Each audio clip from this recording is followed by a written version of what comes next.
also Apple makes a 44% profit on every iPhone that they sell. So they sell $1,000 iPhone, they put $440 in their pocket. You keep doing that on repeat, you're going to be very wealthy. Then that's why Apple's worth, I think, maybe 2.5 to $3 trillion, something like that. So what that means, here's what that means.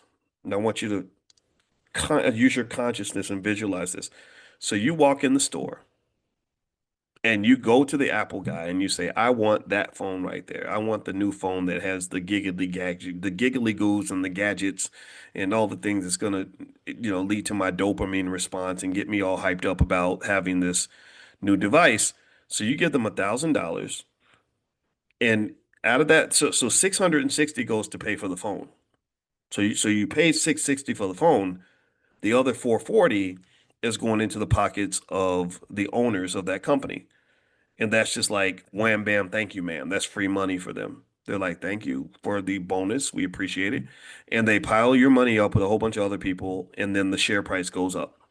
If I was to show you Apple stock price, you would see that it's had an astronomical rise since the early 2000s.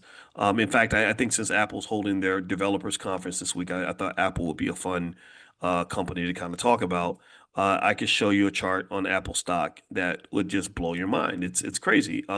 So here's what happens when you buy an iPhone.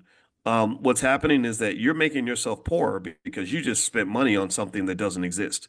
You spent 660 getting a phone, but you spent 440 just making a donation.